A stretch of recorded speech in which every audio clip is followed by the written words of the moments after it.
Greetings and welcome to In Depth. I'm Dike Rostant. We are happy to get a perspective on Easter from the Methodist faith. And for this, we are joined by Reverend Duane Samm.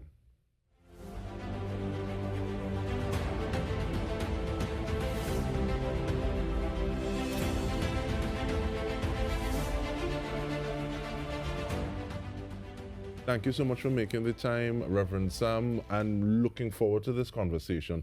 But even before we start to kind of lock in focus on Easter, let's build it from the ground up, because sometimes we know that certain faith-based traditions exist, but we may not know how they relate and how they're linked. So what are some of those distinctions between the Methodist faith and Anglican, Presbyterian, Catholic? How does that go? Okay, well, first of all, thank you so much for having me, and I'm happy to be here just to discuss some of the things that we would have spoken about. Well, the first thing is that the Methodist Church really came out from the Anglican Church, and the Anglican Church came out from the Roman Catholic Church. John Wesley and his brother Charles Wesley, in the mid-1800s, they have been attributed to the formation of what we now have as the Methodist Church. But their goal, their mission was never to form a different communion.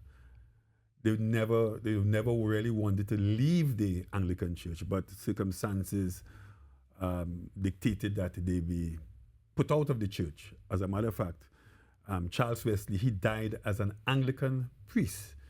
John Wesley was eventually excommunicated from the Anglican Church. But in the mid-18th century, Britain was going through a kind of crisis. And in response to this societal decay that was happening in Britain, the Wesleys, they wanted to actually cause a revival within the Anglican Church. And because of that, the way they preached and the way they preached, the things that they preach about, they preached no new doctrine. They did not come up with any new doctrine from what they would have been espousing in the Anglican faith. They had an emphasis. The emphasis was what we call the doctrine of salvation. And John Wesley, his master's was in logic. So his argument was that, and how he framed it was very interesting. He said, listen, all men or all persons could be saved. He said, he don't care whether you are the king, the queen, the baron, the drunkard, the adulterer, the murderer. He said, everyone, in God's sight, everyone needed to be saved. And everyone could be saved. Everyone could know that they are saved, and everyone could be saved to the uttermost. So that was the emphasis. Now, in preaching in the church at England, at the Anglican Church, what happened is that he started to get a lot of pushback. Those persons who were high up, who financed the church, they started to complain. How come to the bishop? Say, listen, this man, John Wesley, he mashing too many corns. We can't really take the way that he's preaching. How could he say that me, be a deacon, a baron, a prince, a duke? How could he tell us when we just like any thief or any murderer, any prostitute? You can't take that. And they complained, and the bishop said, he called Mr. Wesley aside and said, Mr. Wesley, boy, I have nothing personally with the way you're preaching, but there are persons who are finding it very difficult, so I cannot allow you to preach in this particular parish church again. And John Wesley said, well, if I can't preach in this church, this parish church, then the world is my parish. And he took the message outside to the masses. And that is where outdoor preaching and so on started. And persons started to gravitate, because you're saying that all of us are sinners. He invited the prostitute to come to Jesus, the murderer, the thief, everyone. Of course, everyone, including the prince, the duke, the barons, and so on. That reminds me of two things. One, in terms of like who it said that Jesus Christ would have come for, he didn't necessarily come for the saved. And also, it also reminds me a little bit of George Orwell's Animal Farm. Okay. Where everybody's equal, but some little more equal than some. Right. So you could have, so in terms of like those corns being mashed and stuff. So that's exactly what happened. So it was never his intention to break away from the Anglican communion. He just, it was laid on his heart to go back to basics, the basic gospel, tear down all the barriers, tear down and said, listen, all of us are human beings and we're in a sinful position. It doesn't matter what kind of society, what part of society, what your economic circumstances are, all of us have sinned and we need to be saved. So that was the basic, just was the basic gospel.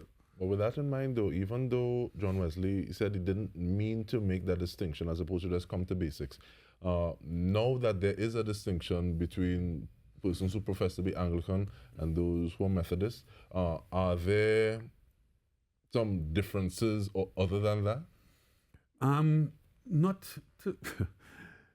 Not really. Perhaps in terms of focus, there might be, but I mean, in terms of the hierarchical structure, now, the Anglican Church, we talk about bishops and so on, but we also have that kind of administrative system too, of bishops, presbyters, deacons, and so on. We have that kind of structure, but we talk about the priesthood of all believers. I mean, once you belong to Christ, you have a priestly role, especially in society, where you are called to make a difference. Bloom where you're planted. We try not to make too much distinction in terms of communions. But of course we acknowledge it, we respect all faiths. John Wesley talked about the Catholic spirit, meaning that we believe in Jesus Christ, then you and I could agree. The other things are peripheral. Do not let it cause too much a division amongst us. Once again, this also reminds me of someone saying, okay, it's almost as though we're pointing at the moon and the moon is the object of focus. But sometimes different people have a problem which finger you're pointing with. So, but I'm grateful that there's that level of inclusivity within the faith. But what we'll do now, we take a break and then we come back and we talk about Easter, the impact of Easter, how it is observed within the Methodist faith and tradition. So we do that, we come back with more. Stay with us. We're speaking with Reverend Duane Samm.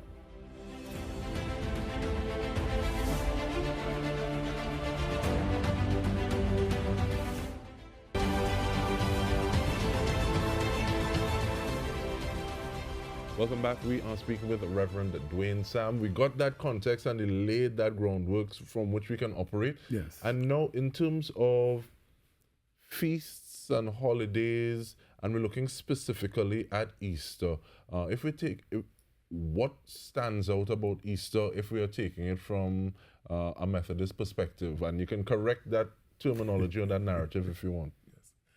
So as I said, our perspective is nothing radical, but it is a time for us to commemorate the events and activities leading up to the death of our Lord and Savior Jesus Christ by crucifixion and his subsequent resurrection.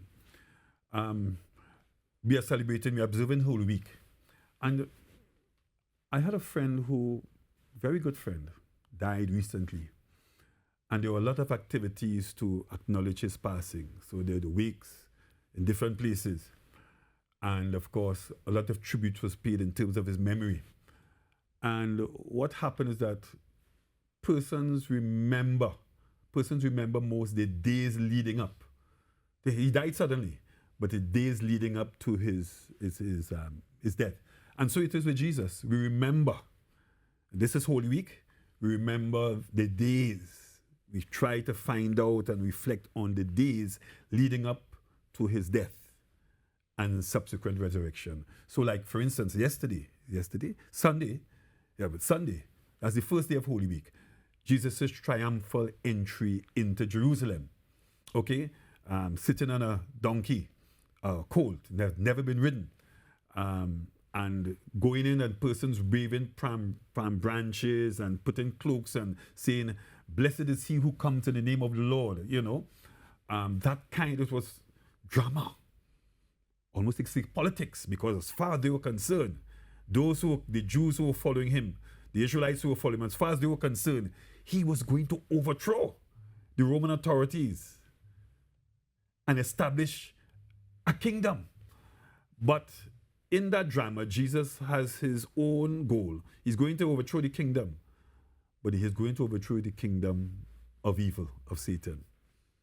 So that is the drama with it. So they're saying, yes, he's going to overthrow the Roman authorities. He's going to give his life as a sacrifice for the world. It's amazing how fickle we as humans can be, because according to one person, 1 minute the ball in hail, hail, and another minute the ball in but nail, the same set was saying, okay, like how you put that. But from even, saying Hosanna to the next, at the end of the week saying, crucify him. And give us Barabbas and all these sorts of things. Yes. But what kind of lessons do we learn are applicable to us today in society, looking at those days leading up to the crucifixion, looking at beyond just the message of Easter in general? Okay. Well, because it's so intense, call it the passion, feeling, intensity. Every day we observe things happen on different days. So that was the Palm Sunday, he rode into Jerusalem. Sunday, the Monday, that is the second day of Holy Week, he went and he overthrew the seats of the money changers and so on. He said, that's in the temple. He said, my Father's house is supposed to be called a house of prayer, but you're talking about those persons who were selling animals for sacrifice and the money changers and so on. He said, but you have made it a den of thieves. After that, the religious leaders continued to look for a way to destroy him because he was bad. Jesus, as far as he was concerned, he was bad for business. He stopped, he was against racketeering, against black marketeering, and he was bad for business, and they decided, hey, you see this man? We have to get rid of this man. Because when they made a profit, when the merchants and the money changers make their profit, the cambio owners make their profits, of course. The householders had to come out on top. The religious leaders will get a little cut. So by Jesus doing that, say, boy, this man, we have to get rid of this. This is one reason we really have to get rid of this man. And you're saying that, and it just carries me back to the beginning of our conversation. I'm thinking about Mr. John and Mr. Charles. Okay, yeah. So basically, almost, the more things change. Yeah, the more we really see. Yeah, but we have to continue to press on. So every day is today it might be the question, they might be questioning, what is the greatest commandment? Tomorrow would be something like Jesus being anointed by a woman who broke a very expensive jar of perfume, a year's salary. That would be the key. The person anointed Jesus with a very expensive jar of ointment called spikenard. And that was the equivalent to a year's salary. Now, one of the things we could ask, well, who man deserve you spending a woman spending her whole year's salary on? Or what woman, I remember asking, so what woman would actually do that? Some persons, even in congregation, will say, a foolish woman will take your whole salary and in one moment, being very impulsive, just take it and break it and bathe him with it. And sometimes I wonder, even like looking at it from different, and that's the thing too, because you can look at it from different perspectives, yes, and saying, is it that was a divine inspiration? Is it that it was something that was conscious will, and she say, well, it's worth it? Because sometimes, like even going through COVID, we would have started to reassess, this is more important than I thought it was. This is less important than I thought it was. And to that point, But they criticize her, and Jesus said, leave her alone. She has done a good work unto me. Because they were saying, but this thing could have been taken, sold, and the money given to the poor. And Jesus said, leave the lady alone. She has done what she could. She has done me a service. She has anointed my body for a burial. So he looked at it like that. Persons were looking at it, she could have sell it. He said, leave her alone. It was hers, and she decided to do that for it. Do not criticize her. We still have people watching each other pocket and things in this society, you know. But we have about 2 minutes more. Sorry, go ahead. Impact of the season and what you would like to see, messages that you would have, and basically what are some of the things we should have in mind as we go through the Passion, the season? Okay, that sense of sacrifice. We have become too selfish. That sense of sacrifice, of humility, of looking at each other as made in the image and likeness of God. No one is supposed to be better than each other. Yes, you might have more money, but you have more money so you can help those who do not have sufficient to even get by. It's a message of peace. There are just too much. The level of violence has just gone out the door. Young men are shooting down one another, but I always say that where you see this is happening, it doesn't start there. You see, yes, persons who are killing one another. Where they're getting the high powers weapons from? Those weapons I hear them talking about, they're not coming, they can't afford it. Somebody is able to finance those weapons.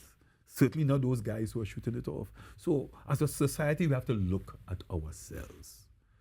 Leaders, again, have to look into themselves. Look to Jesus. That's the cross, the old rugged cross, the humiliation, the humble way in which Jesus Christ approached it, the obedient way, not thinking about himself, putting others ahead of himself. I'm always saying, if we get a few good statesmen to make that kind of sacrifice, So we'll begin. That will be the beginning. But there's a sense of renewal. Definitely, and it's one step in front of the other, but that looking in the mirror and saying, what can I do a little differently, as opposed to just saying, okay, well, look at what they're doing. Because all of us. Because it's so much easier to do that, huh? Yeah. I think we built that way certain ways, but that level, that just the thought of sacrifice, I'm grateful for you sharing that message with us, Reverend Samm. And this is Reverend Duane Samm looking at this message for Easter and beyond. And on behalf of the entire TTT News team, this has been In Depth with me, Dike Rostant. Thank you so much for joining us.